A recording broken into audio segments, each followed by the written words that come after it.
പ്രിയ ശ്രോതാക്കളെ നമസ്കാരം. ഞാൻ എന്റെ പ്രിയ ഗാനങ്ങൾ.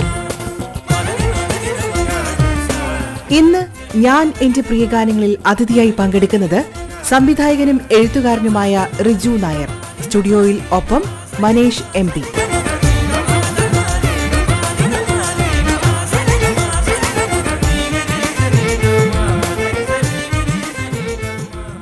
നമസ്കാരം പ്രിയ ശ്രോതാക്കളെ, ഞാൻ എൻ്റെ പ്രിയ ഗാനങ്ങളുടെ ഈ പുതിയ അധ്യായത്തിലേക്ക് ഏവർക്കും സ്വാഗതം.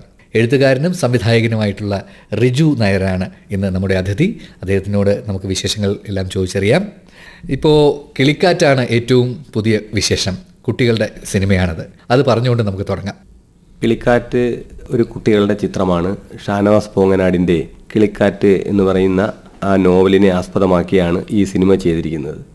ഇപ്പോൾ ഒത്തിരി സിനിമകൾ വരുന്നുണ്ട്. പക്ഷേ അതിനിടയിൽ കുട്ടികൾക്ക് ഒരു നല്ല സന്ദേശം കൊടുത്തുകൊണ്ടുള്ള ഒരു ചിത്രമായിട്ടാണ് ഇത് ചെയ്തിരിക്കുന്നത്. കുട്ടികൾ എന്ന് പറയുന്നത് തന്നെ, അല്ലെങ്കിൽ കുട്ടിത്തം എന്ന് പറയുന്നത് തന്നെ വളരെ റീഡിഫൈൻ ചെയ്തുകൊണ്ടിരിക്കുന്ന ഒരു കാലത്താണല്ലോ നമ്മൾ ജീവിക്കുന്നത്. അപ്പോൾ അതിനിടയിൽ കിളിക്കാറ്റ് എന്താണ് പറയുന്നത്? അത് മിലിൻഡ ബുക്സ് പ്രസിദ്ധീകരിച്ച ഒരു നോവലാണ്. പ്രത്യേകിച്ച് ആ പടത്തെപ്പറ്റി പറയുന്നത് മനുഷ്യ സ്നേഹത്തിൻ്റെയും കാരുണ്യത്തിൻ്റെയും കഥയാണ്. അനാഥമാക്കപ്പെടുന്ന ഒരു ബാല്യത്തിൻ്റെ കഥയാണ്. കുട്ടികളെ വേണ്ടത്ര സംരക്ഷണവും പരിഗണനയും കരുതലും കൊടുത്ത് വളർത്തണം എന്ന് പറയുന്ന ഒരു സന്ദേശമാണ് ഈ ചിത്രത്തിലൂടെ നമ്മൾ പ്രേക്ഷകർക്ക് കൊടുക്കുന്നത്.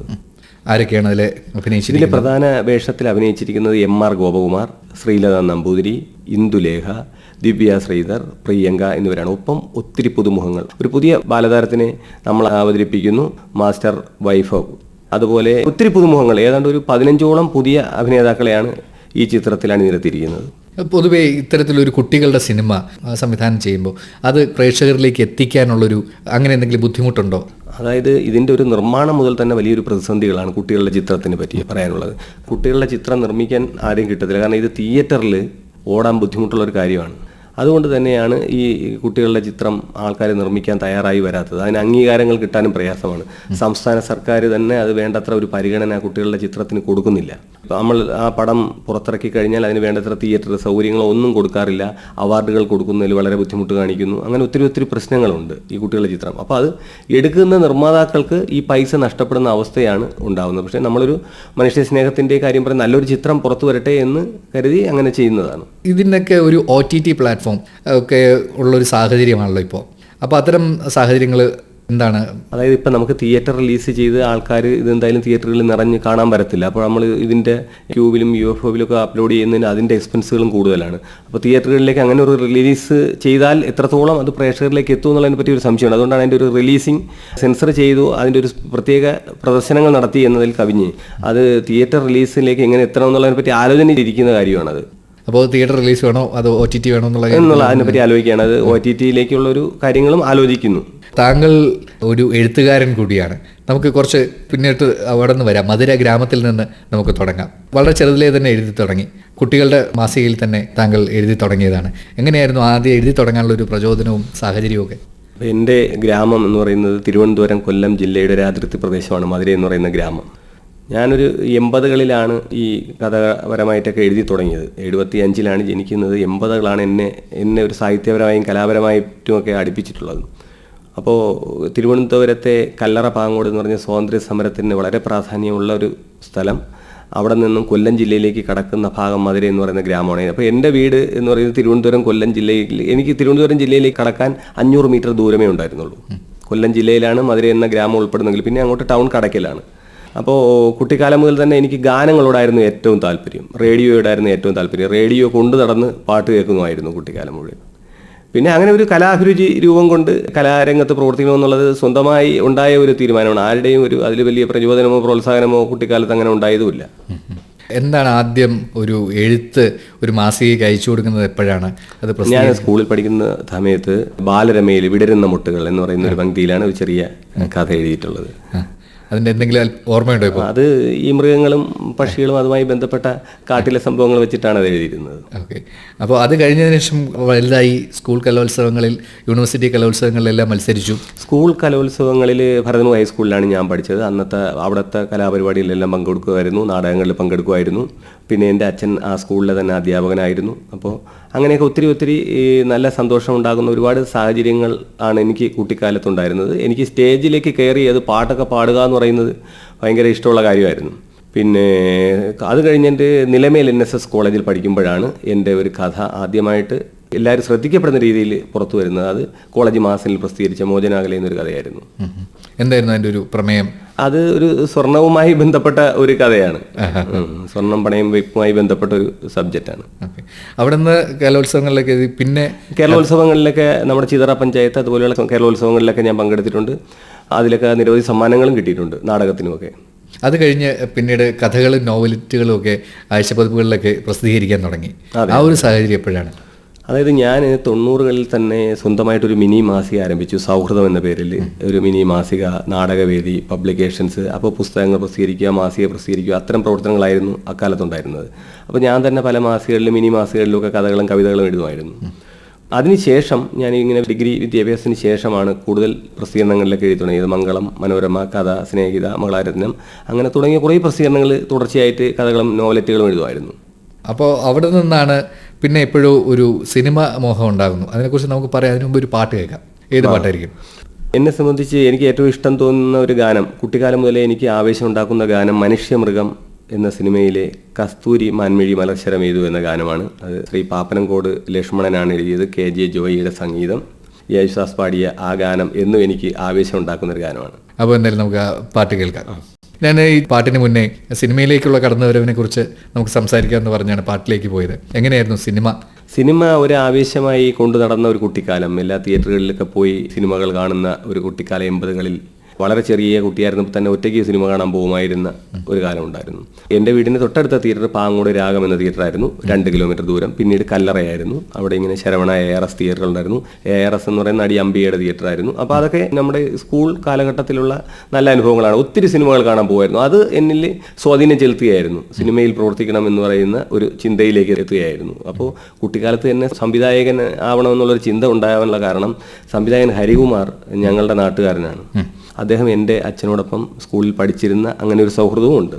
ഞങ്ങൾ സ്കൂളിൽ പഠിക്കുമ്പോഴാണ് ജാലകം എന്ന് പറയുന്ന പടമൊക്കെ റിലീസാവുന്നത്. ജാലകം, പുലി വരുന്നേ പുലി, അങ്ങനെ ഒത്തിരി പടങ്ങൾ ആ സമയത്ത് ഹരികുമാർ സാറിൻ്റെതായ റിലീസ് വരുന്നു, എഴുന്നള്ളത്ത്. അപ്പോൾ എനിക്ക് അദ്ദേഹത്തെ ഒപ്പം പരിചയപ്പെടണമെന്നുള്ള ആഗ്രഹം ഉണ്ടായിരുന്നു. പക്ഷേ അച്ഛൻ എന്നെ സിനിമയിലേക്ക് വരുന്നതിന് വേണ്ടത്ര താല്പര്യം കാണിച്ചില്ല. ഒരു സർക്കാർ ഉദ്യോഗസ്ഥനായിട്ട് നല്ലൊരു ജോലി നേടി നല്ല രീതിയിൽ ജീവിക്കണമെന്ന് പറയുന്ന ഒരു ആഗ്രഹമായിരുന്നു അച്ഛനും അമ്മയ്ക്കും ഉണ്ടായിരുന്നത്. പിന്നെ എന്നെ സംബന്ധിച്ച് സിനിമയിലേക്കുള്ള ഒരു അഭിനിവേശം കൂടിയ സമയത്ത് ഞാൻ ചെന്നൈയിലേക്ക് നാടുവിട്ട് പോവുകയാണ് ഉണ്ടായത് 95-ൽ. അതാ ഞാൻ പറഞ്ഞത് 30 വർഷത്തിൻ്റെ 95-ൽ നാടുവിട്ട് എനിക്ക് ചില പരിചയക്കാർ ചെന്നൈയിലുണ്ടായിരുന്നു. ഞാൻ അവരെ തേടി ചെന്നൈയിലേക്ക് പോവുകയായിരുന്നു. ആ പരിചയങ്ങൾ എനിക്ക് സിനിമയിൽ ഒരിക്കലും ഉപയോഗപ്പെടുത്താൻ പറ്റിയില്ല. പക്ഷേ ഞാൻ കുറച്ചു കാലം ചെന്നൈയിൽ താമസിച്ചു. അവിടെ നിന്നും പിന്നെ സിനിമയുടെ ഷൂട്ടിംഗ് ഊട്ടിയിലാണ് കൂടുതൽ ഷൂട്ടിംഗ് എന്ന് പറഞ്ഞുകൊണ്ട് ഊട്ടിയിലേക്ക് വന്നു. അവിടേക്ക് ഒന്ന് കറങ്ങി തിരിഞ്ഞൊക്കെ പിന്നെ നാട്ടിലേക്ക് തിരിച്ചു പോവുകയാണ് ഉണ്ടായത്. ഓക്കെ. അപ്പോൾ സിനിമയെ തേടിയുള്ള ചെന്നൈ യാത്ര താങ്കൾ നടത്തിയിരുന്നു? പിന്നെ എപ്പോഴാണ് ഹരിസാറിൻ്റെ കൂടെ എത്തുന്നത്? അല്ല, അപ്പം ഞാൻ എൻ്റെ ഇടയ്ക്ക് ഒരു കാര്യം പറയട്ടെ. ഞാൻ ഈ സിനിമയിൽ 95-ൽ ഈ സിനിമയിൽ കയറാൻ പോയി അവിടുത്തെ ചെറിയ ചെറിയ വേഷങ്ങൾ ഊട്ടിയിലൊക്കെ വെച്ച് ചെയ്തിട്ടുണ്ട്.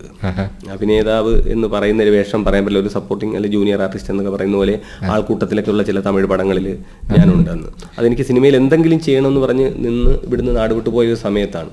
അതിങ്ങനെ ഒളിച്ചോടി പോയതല്ല, വീട്ടുകാർ അറിഞ്ഞുകൊണ്ട് തന്നെ പോയതാണ്. പക്ഷേ അത് സിനിമയിലേക്ക് ചാൻസ് അന്വേഷിച്ച് പോകുന്നു എന്നുള്ളത് കൃത്യമായി അവർക്ക് മനസ്സിലായിട്ടില്ല. അവിടെ ചില പരിചയക്കാരുണ്ട്, എനിക്ക് കുറച്ച് ദിവസം അവിടെ പോകണം നിൽക്കണം എന്നൊക്കെ പറഞ്ഞ് ഞാൻ പോയതാണ്. ആ പോക്ക് സിനിമയുടെ വളരെ സീരിയസ് ആയിട്ടുള്ള സ്ഥലങ്ങളിൽ എത്താൻ പറ്റിയില്ലെങ്കിലും സിനിമയുമായി ബന്ധപ്പെട്ട സ്ഥലങ്ങളിൽ സിനിമയുമായി ബന്ധപ്പെട്ട കുറച്ച് സ്ഥലങ്ങളിലേക്ക് അത് എത്തപ്പെട്ടു. അവിടെ നിന്നും തിരിച്ച് ഞാൻ നാട്ടിൽ വന്നു.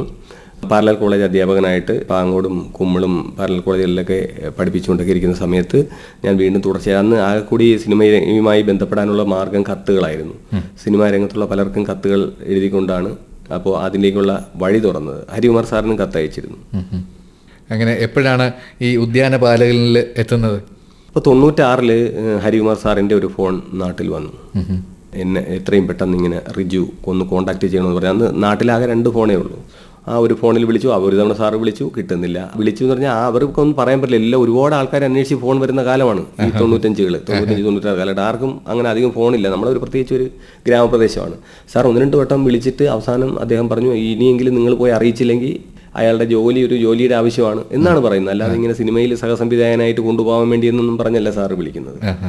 അപ്പോൾ ആ സമയത്ത് പിന്നെ ഒരാൾ വന്ന് വീട്ടിൽ വന്ന് അറിയുകയും, എൻ്റെ വീട്ടിൽ നിന്ന് 1 കിലോമീറ്റർ ദൂരെയാണ് ഈ ഫോണുള്ളത്. അങ്ങനെ അവർ എന്നെ വീട്ടിൽ വന്ന് അറിയിച്ചു. അങ്ങനെ ഞാൻ ഉടനെ സാറിനെ വിളിച്ചു, അച്ഛനെയും വിളിച്ചുകൊണ്ട് തിരുവനന്തപുരത്ത് വരാൻ പറഞ്ഞു.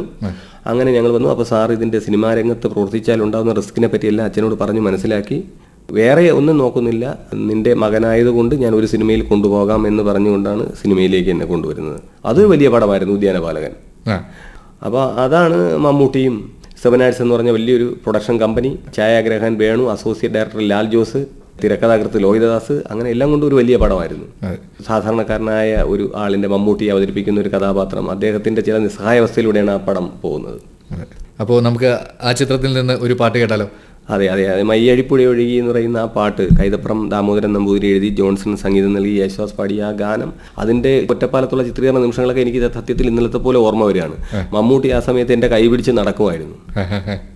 ഇങ്ങനെ തിരുവല്ലാമലയിലും ഒക്കെ കയറുമ്പോഴേക്കും ഒരു ദിവസം ഞാൻ നോക്കുമ്പോൾ എൻ്റെ കയ്യിൽ ഒരാൾ പിടിക്കുന്നു. ഞാൻ ഇങ്ങനെ കൈ തട്ടി മാറ്റിയപ്പോൾ ഞാൻ മമ്മൂട്ടിയാണ്.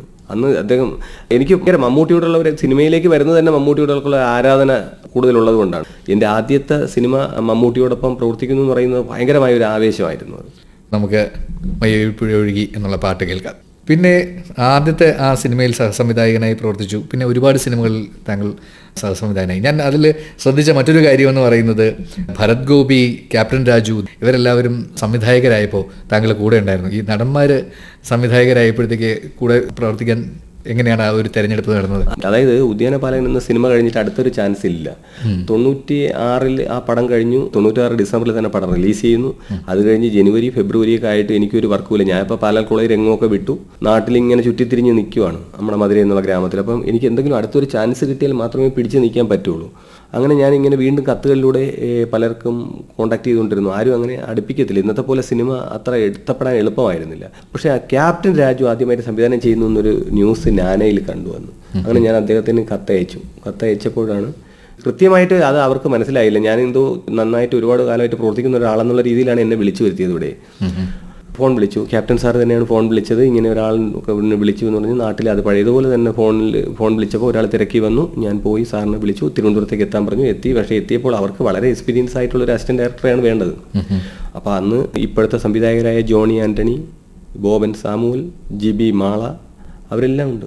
അപ്പോൾ ഒരു നന്നായിട്ട് അറിയാവുന്ന ഒരു അസിസ്റ്റന്റ് ഡയറക്ടറെ വേണം. പക്ഷേ എനിക്ക് കൃത്യമായ പണികൾ അറിയത്തുമില്ല. ആ ഒരു പടം മാത്രമേ വർക്ക് ചെയ്തുള്ളൂ. അപ്പോൾ കൃത്യമായി അറിയാത്ത ഒരാളിനെ ഇനി എങ്ങനെ വയ്ക്കുമെന്നൊരു പ്രശ്നം വന്നു. സത്യം പറഞ്ഞാൽ എന്നെ അവിടുന്ന് ഒഴിവാക്കി വിടുമ്പോൾ എനിക്ക് കരച്ചിൽ വന്നു.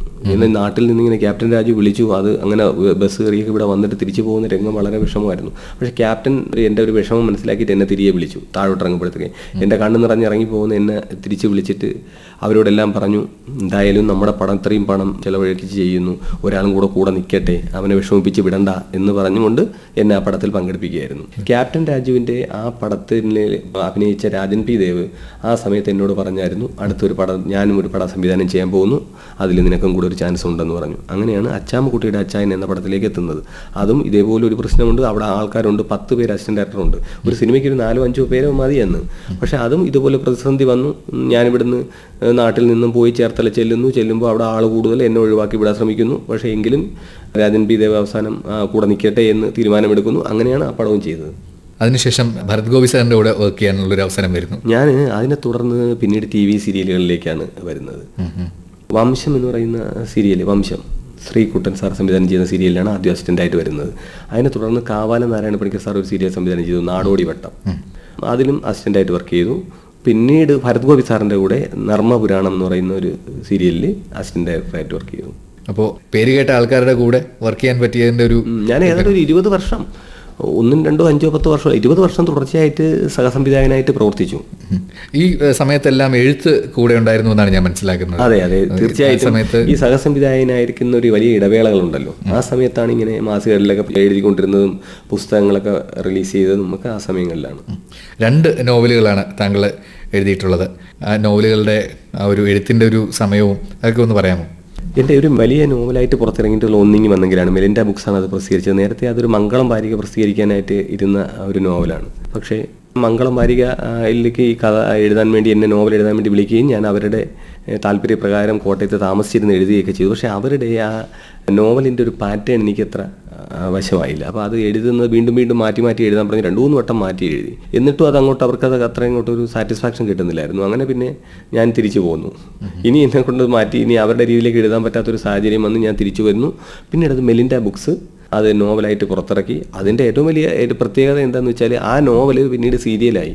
കാളിദാസ കലാകേന്ദ്രം മൂടൽ മഞ്ഞ് എന്ന പേരിൽ അത് സീരിയലാക്കി. അത് ഞാൻ തന്നെ സംവിധാനം ചെയ്തു. അത്തരത്തിൽ ഒരു അഡാപ്റ്റേഷൻസ് താങ്കൾ മുന്നേയും ചെയ്യുകയുണ്ടായി. നമുക്ക് അതിലേക്ക് വരാം. അതിനു മുമ്പ് ഒരു പാട്ട് കേൾക്കാം. അടുത്ത എൻ്റെ ഒരു ഇഷ്ടഗാനം ധീര എന്ന പടത്തിലെയാണ്. മൃദുലേ ഇതാ ഒരു ഭാവഗീതം ഇതാ. പൂച്ചൽ ഖാദർ എഴുതി രഘുകുമാർ സംഗീതം നൽകി ജയചന്ദ്രൻ പാടിയ ഗാനമാണ്. ഓക്കെ, നമുക്ക് ആ പാട്ട് കേൾക്കാം. ഒന്നിങ്ങി വന്നെങ്കിൽ എന്ന നോവലിനെ കുറിച്ച് ഈ പാട്ടിന് മുന്നേ പറഞ്ഞു. അടുത്ത നോവൽ എന്ന് പറയുന്നത് സ്നേഹമുള്ള ഒരാൾ കൂടെയുള്ളപ്പോൾ എന്നുള്ളതാണ്. ആ ടൈറ്റിലിൽ തന്നെ താങ്കൾ ഒരു സിനിമയും ചെയ്തിട്ടുണ്ടല്ലോ. അതെ അതെ. അപ്പോൾ ഞാൻ ആ ഒന്നിങ്ങി വന്നെങ്കിലിൻ്റെ വിശേഷങ്ങൾ ഒന്നുകൂടി പറയാം. ഒന്നിങ്ങി വന്നെങ്കിൽ എന്നുള്ള നോവല് 2008 അത് പ്രകാശനം ചെയ്തു. പിന്നീട് അത് TV സീരിയലായി. അതിൻ്റെ ഇപ്പോൾ ഒരു കോപ്പികൾ പോലും കിട്ടാനില്ല. അത്രമാത്രം അത് പെട്ടെന്ന് വിറ്റഴിഞ്ഞ പുസ്തകമാണ്. അപ്പോൾ അതിൻ്റെ 2ാം പതിപ്പ് ഇറങ്ങാൻ പോകുന്നു. അതാണ് അതിൻ്റെ വിശേഷം. പിന്നീട് സ്നേഹമുള്ളൊരാൾ കൂടെ ഉള്ളപ്പോൾ എന്ന കഥാസമാഹാരത്തെ പറ്റി ഇനി പറയാം. ഞാൻ കുറേ കഥകൾ എഴുതി വെച്ചിരുന്നു, പ്രസിദ്ധീകരിക്കാത്ത കഥകൾ. അപ്പോൾ അത് പെൻ ബുക്സുമായിട്ട് ബന്ധപ്പെട്ടപ്പോൾ അവർക്ക് അത് കഥാസമാഹാരമായിട്ട് ഇറക്കാമെന്ന് പറഞ്ഞു. 2007 അങ്ങനെ 12 കഥകളുടെ സമാഹാരമായിട്ടാണ് സ്നേഹമുള്ളൊരാൾ കൂടെ ഉള്ളപ്പോൾ എന്ന് ഇറങ്ങിയത്. അതിൽ ചില കഥകളൊക്കെ ഞാൻ ആകാശവാണിയിൽ അവതരിപ്പിച്ചിട്ടുണ്ടായിരുന്നു. അപ്പോൾ ആ കഥകളെല്ലാം കൂടിയുള്ളൊരു കളക്ഷനാണ് ആ പുസ്തകം. ആ പുസ്തകം ഇറങ്ങി. അതും നല്ല രീതിയിൽ വിറ്റുപോയ പുസ്തകമാണ്. പിന്നെ 2013 സ്വന്തമായിട്ട് സിനിമ സംവിധാനം ചെയ്യാനുള്ളൊരു സാഹചര്യം വന്നു. അപ്പോൾ അതുവരെ അസിസ്റ്റന്റ്, അസോസിയേറ്റ് ഡയറക്ടർ, ഇങ്ങനെ പോസ്റ്റ് പ്രൊഡക്ഷൻ ഡയറക്ടർ, അങ്ങനെ സീരിയലിൻ്റെ വിവിധ മേഖലകളിലേക്ക് പ്രവർത്തിച്ചുകൊണ്ടിരിക്കുകയാണ്. അപ്പോൾ ഒരു നല്ല കഥ, മുരളി നെല്ലനാട് ഒരു കഥ പറഞ്ഞു. ഇന്ന് ഫേസ്ബുക്കിനെ പറ്റിയുള്ള കഥയാണ്. ഇപ്പോൾ ഫേസ്ബുക്ക് ആ പടം അത് എടുത്തിട്ട് 11 വർഷമായി. ഫേസ്ബുക്ക് ഇപ്പോൾ എല്ലാവർക്കും അറിയാം. പക്ഷെ അന്ന് ആൾക്കാർക്ക് അത്രയും അറിയില്ല. അത്രയും ഇൻട്രൊഡ്യൂസ് ആയിട്ടുള്ള അത് കാലത്തിന് മുമ്പേ കടന്നുപോയ ഒരു പടമാണ്. ഒരു ഓഫീസിൽ വർക്ക് ചെയ്തിരുന്ന 2 പേര് പരസ്പരം അറിയാതെ ചാറ്റ് ചെയ്യുന്ന കഥയാണത്. അനിൽ കുച്ചിടക്കാട്ട് എന്നൊരു നിർമ്മാതാവ്, നമ്മുടെ ഒരു സുഹൃത്തായ, എനിക്ക് വേണ്ടി ഒരു പടം ചെയ്തതാണ്. അത് എന്നെ ഒരു സംവിധായകനാക്കുക എന്ന് പറയുന്ന ഒരു സ്നേഹത്തോടെയും ചെയ്ത ഒരു പടമാണ്. ആ പടം നന്നായിട്ട് പോയി. തിയേറ്ററിലൊക്കെ നല്ലതായി റിലീസ് ചെയ്തു. വലിയൊരു സ്റ്റാർ വാല്യൂ ഒന്നും ഉണ്ടായില്ല. മണിക്കുട്ടനാണ് നായകനായിട്ട് അഭിനയിച്ചത്. എന്നാൽ മധുസാർ, ഇന്ദ്രൻസ് ഉൾപ്പെടെ ഒത്തിരി പേര്, ഊർമിള ഉണ്ണി, ശ്രീലാൽ നമ്പൂതിരി, ഒത്തിരി സിനിമാക്കാരൊക്കെ അഭിനയിച്ച് നല്ലതായിട്ട് പോയ സിനിമയാണ്. എനിക്ക് ഏറ്റവും കൂടുതൽ സാറ്റിസ്ഫാക്ഷൻ കിട്ടിയ സിനിമയാണ്. അതിനുശേഷമാണ് TV സീരിയലുകൾ സംവിധാനം ചെയ്യാൻ തുടങ്ങിയത്. ചിലരെങ്കിലും കളിയാക്കിക്കൊണ്ടാന്ന് പറയുമായിരുന്നു, ഇതൊരു TV സീരിയലിൻ്റെ നിലവാരമേ ഉള്ളൂ ഈ സിനിമയ്ക്ക് എന്നൊക്കെ പറഞ്ഞ് എന്നെ കളിയാക്കാൻ ശ്രമിക്കുമായിരുന്നു. അപ്പോൾ ഞാൻ പറയും ചെയ്തു, അങ്ങനെയാണെങ്കിൽ സീരിയൽ ചെയ്യാമല്ലോ, സീരിയൽ ചെയ്യാനുള്ള യോഗ്യത ഉണ്ടല്ലോ എന്ന് ഞാൻ അതിന് മറുപടി പറയുകയും ചെയ്യുമായിരുന്നു. TV സീരിയലുകൾ എന്ന് പറയുമ്പോൾ പല പല സീരിയലിലായി ഒരുപക്ഷെ 2000-ഓളം എപ്പിസോഡുകൾ താങ്കൾ ഡയറക്റ്റ് ചെയ്തിട്ടുണ്ട് പല സീരിയലിലായി. നമുക്ക് ദൂരദർശന് വേണ്ടി ചെയ്ത തൂവൽ സ്പർശത്തിൽ തുടങ്ങാം. അതായിരുന്നില്ലേ ആദ്യത്തെ സംവിധാനം ചെയ്ത സീരിയൽ? അതെ. അപ്പോൾ ഈ സിനിമ 2014 മാർച്ചിൽ റിലീസ് ചെയ്ത് കഴിയുന്നു. അപ്പോൾ ദൂരദർശൻ ഫണ്ടഡ് പ്രോഗ്രാംസ് തുടങ്ങി, TV സീരിയലുകൾ. അതുവരെ ഈ സ്പോൺസേഡായി പോയിക്കൊണ്ടിരുന്നത് ആദ്യമായിട്ട് ഇങ്ങനെ ഒരു ഫണ്ടഡ് പ്രോഗ്രാം ചെയ്യുന്നു. അപ്പോൾ അത് കുറച്ച് പ്രൊഡ്യൂസേഴ്സിന് ഇവിടെ കിട്ടി. അപ്പോൾ അതിലൊരു സീരിയൽ ചെയ്യാനാണ് എനിക്ക് അവസരം കിട്ടിയത്. അതിൻ്റെ പേര് തൂവൽ സ്പർശം എന്നായിരുന്നു. അത് 100 എപ്പിസോഡ് സീരിയലായിരുന്നു. പിന്നെ അതിനുശേഷം തുടർന്ന് അടുത്ത സീരിയൽ അവൾ അറിയാതെ, ദൂരദർശൻ്റെ തന്നെ അടുത്ത സീരിയൽ അവൾ അറിയാതെ എന്നുള്ള സീരിയൽ സംവിധാനം ചെയ്തു. പിന്നീട് 3 മണി എന്നുള്ള സീരിയൽ 2 യൂണിറ്റായിട്ട് ചെയ്തപ്പോൾ അതിൻ്റെ ഒരു യൂണിറ്റ് ചെയ്തു. പിന്നീട് എനിക്കൊരു ഹിറ്റായിട്ട് ആദ്യം വരുന്ന സീരിയൽ രാത്രി മഴയാണ്. അത് മുരളി നെല്ലനാടിൻ്റെ നോവലാണ്. 400 എപ്പിസോഡ് ടെലികാസ്റ്റ് ചെയ്തു. അത് ഫുൾ സംവിധാനം ചെയ്തു. ആ സീരിയൽ 400 എപ്പിസോഡ് സംവിധാനം ചെയ്തു. പൊതുവേ ഈ സീരിയലുകളെ കുറിച്ച് വലിയ ക്രിറ്റിസിസം വരുന്നൊരു കാലത്ത് കൂടിയാണ് നമ്മൾ ഇരുന്ന് സംസാരിക്കുന്നത്. അത്തരത്തിലുള്ള ക്രിറ്റിസിസംസിനോട് താങ്കൾക്ക് എന്താണ് പറയാനുള്ളത്? TV സീരിയൽ എന്ന് പറയുന്നത് വലിയൊരു കോർപ്പറേറ്റ് കമ്പനികളാണ് ഇന്ന് TV സീരിയലുകളെ നിയന്ത്രിക്കുന്നത്. അതൊരു ബിസിനസ് ലക്ഷ്യത്തോടു കൂടി ആണ് അതെടുക്കുന്നത്. കാരണം ഇത് ഒരു നിശ്ചിതമായ ഒരു ഫണ്ടുണ്ട്. ആ ഫണ്ട് ഒരു നിർമ്മാതാവ് എന്ന് പറയുന്ന ആൾക്ക് ഒരു കോൺട്രാക്റ്റ് കൊടുത്തുകൊണ്ട് ഇത്ര ലക്ഷം ബഡ്ജറ്റിനകത്ത് തീർത്ത് ചെയ്യേണ്ടതാണ്. അപ്പോൾ അതിനൊരു സമയ പരിധിയുണ്ട്. ഇത്ര സമയം നമുക്ക് വർക്ക് ചെയ്യാൻ സമയം കിട്ടുള്ളൂ. ആ സമയത്തിനകത്ത് ഇതിൻ്റെ എപ്പിസോഡുകൾ എടുക്കണം. അപ്പോൾ നമ്മളിപ്പോൾ സിനിമയൊക്കെ എടുക്കുമ്പോൾ വേണ്ടത്ര സമയം ഉപയോഗിച്ച് ചെയ്യാൻ പറ്റത്തില്ല. എന്നാൽ ചാനൽ ആവശ്യപ്പെടുന്ന ഒരു ക്വാളിറ്റിയോടുകൂടി, അതിന് കൃത്യമായ ഒരു ഫൂട്ടേജോടുകൂടി ഇത് എടുക്കാൻ കഴിയണം. എങ്കിലേ അതിൽ നിലനിൽക്കാൻ പറ്റുകയുള്ളൂ. അപ്പോൾ ഈ പ്രഷറുകളെല്ലാം മാത്രമാണോ ഈ സീരിയലുകൾക്ക് ഈ നിലവാര തകർച്ച എന്നാണല്ലോ പൊതുവെ ക്രിറ്റിക്സ് പറയുന്നത്? നിലവാര തകർച്ച എന്ന് പറയുന്നത് എനിക്കത് അങ്ങനെ പറയാൻ പറ്റില്ല. കാരണം ഇതൊരു ഇപ്പോഴത്തെ മലയാളത്തിലെ സീരിയലുകൾ കൂടുതൽ റീമേക്ക് സീരിയലുകളാണ്. അന്യഭാഷകളിൽ പോയ 1000, 1500, 2000 എപ്പിസോഡുകൾ പോയ സീരിയലുകളെ അതേപടി ഇവിടെ അവതരിപ്പിക്കുകയാണ് പലരും. എൻ്റെ കണ്ടന്റിലൊന്നും വലിയ മാറ്റം സംഭവിക്കുന്നില്ല. എൻ്റെ മേക്കിങ്ങിലും നമ്മുടെ സംസ്കാരം അനുസരിച്ച് കുറച്ച് മാറ്റങ്ങൾ വരുത്തി ഇവിടെ ചെയ്യുകയാണ് ചെയ്യുന്നത്. അത് അതിൻ്റെ ഒരു അഡപ്റ്റേഷൻ എന്ന് പറഞ്ഞ പോലെ അല്ലേ, അതിൻ്റെ ഒരു റീമേക്ക് അല്ലേ. അപ്പോൾ അത് അങ്ങനെ അത് ചെയ്യാൻ പറ്റുകയുള്ളൂ. നമ്മുടെ ഇവിടുത്തെ ആൾക്കാർക്ക് അങ്ങനെ ചെയ്യാൻ പറ്റുകയുള്ളൂ. നമ്മൾ ഈ കുറച്ച് മുന്നേ സ്നേഹമുള്ള ഒരാൾ കൂടെയുള്ളപ്പോൾ എന്നുള്ള താങ്കളുടെ സിനിമയെക്കുറിച്ച് സംസാരിക്കുകയായിരുന്നു. നമുക്ക് അതിൽ നിന്നൊരു പാട്ട് കേട്ടാലോ? ആ സിനിമ പ്ലാൻ ചെയ്യുമ്പോൾ തന്നെ അതിൽ നല്ല ഗാനങ്ങൾ ഉണ്ടാവണമെന്ന് എനിക്ക് ഭയങ്കര ആഗ്രഹമായിരുന്നു. അപ്പോൾ അതിൻ്റെ നിർമ്മാതാവ് അനിൽ കൊച്ചിടക്കാട്, തിരക്കഥാകൃത്ത് മുരളി നെല്ലാട് ഞങ്ങളുടെ ചർച്ചയിൽ എന്തായാലും നല്ല ഒരു പാട്ടുകൾ വേണമെന്ന് തീരുമാനിച്ചു. 3 പാട്ടുകളാണ് പടത്തിലുള്ളത്. അപ്പോൾ അതിൽ വയലാർ ശരചന്ദ്രവർമ്മ എഴുതി സജീവ് മംഗലത്ത് സംഗീതം നൽകി ജി വേണുഗോപാൽ പാടിയ കൺമണിയെ നിന്റെ ബാല്യകാലം നല്ലൊരു പാട്ടാണ്. അത് എല്ലാവർക്കും വളരെ ഇഷ്ടപ്പെട്ട പാട്ടാണ്. അത് കേൾക്കാം. കേൾക്കാം. അപ്പോൾ മധുര ഗ്രാമത്തിൽ നിന്നാണ് നമ്മൾ തുടങ്ങിയത്. അവിടെ നിന്ന് ഇപ്പോൾ താമസിക്കുന്നത് തിരുവനന്തപുരത്താണ്. ജോലി സംബന്ധമായി ഇങ്ങോട്ടേക്ക് വന്നതാണോ? മധുരയിൽ നിന്നുള്ള വരവ് തികച്ചും അത്യാവശ്യമായിരുന്നു. കാരണം അന്നൊക്കെ അവിടെ നിന്ന് വരാനുള്ളൊരു ബുദ്ധിമുട്ട്, പെട്ടെന്ന് വർക്കുകൾക്ക് പോകാനൊക്കെ ഉള്ളൊരു പ്രയാസം ഉണ്ടായിരുന്നു. പിന്നെ മധുരയിലെ എൻ്റെ പ്രിയപ്പെട്ട നാട്ടുകാർക്കും ബന്ധുക്കളും എല്ലാവരും അവിടെയുണ്ട്. എല്ലാവരുടെയും ഒരു സ്നേഹം എനിക്ക് കിട്ടിയിട്ടുണ്ട്. പക്ഷേ ആദ്യകാലങ്ങളിൽ ഈ സിനിമയ്ക്ക് ബാഗും തൂക്കി അലഞ്ഞ് തിരിഞ്ഞ് നടന്ന് തിരിച്ചു വരുമ്പോൾ എല്ലാവർക്കും ഒരു സാറിൻ്റെ മകൻ പോയി അതിൽ പരാജയപ്പെട്ടു പോവും, സിനിമയെന്നും പറഞ്ഞ് നടക്കുന്നു. നന്നായിട്ട് പഠിച്ചുകൊണ്ടിരുന്ന ഒരു പയ്യൻ, അവൻ നന്നായിട്ട് നല്ല ജോലിയൊക്കെ കിട്ടി നന്നായിട്ട് ജീവിക്കണമെന്ന് ആഗ്രഹിച്ചിരിക്കുന്ന നാട്ടുകാരും ബന്ധുക്കളും അമ്മയുടെ അച്ഛൻ്റെ ഏറ്റവും കൂടുതൽ ബന്ധുക്കളുള്ള സ്ഥലമാണ്. ഇപ്പോഴും ഞങ്ങൾ ഈ ഉത്സവം മധുര തിരുവാതിര എന്ന് പറഞ്ഞ ആഘോഷങ്ങൾക്കാണ് അങ്ങോട്ട് പോകുന്നത്. ഞാൻ ആദ്യമേ താമസം തിരുവനന്തപുരത്തേക്ക് ആകേണ്ട സാഹചര്യം വന്നു.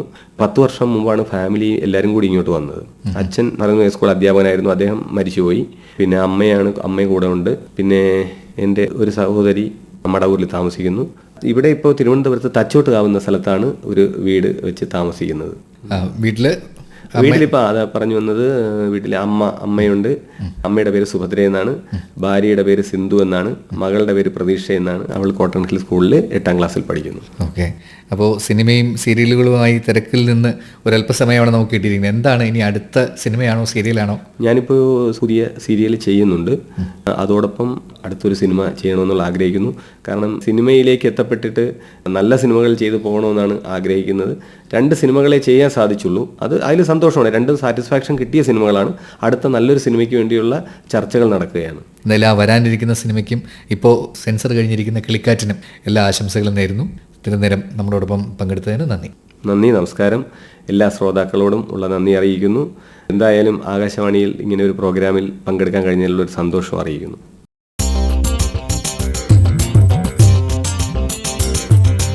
സംവിധായകനും എഴുത്തുകാരനുമായ റിജു നായർ പങ്കെടുത്ത ഞാൻ എന്റെ പ്രിയ ഗാനങ്ങളായിരുന്നു ശ്രോതാക്കൾ ഇതുവരെ കേട്ടത്. നിർവഹണം മനേഷ് MP. നിർവഹണ സഹായം വിനോദ് പ്രഭാകർ.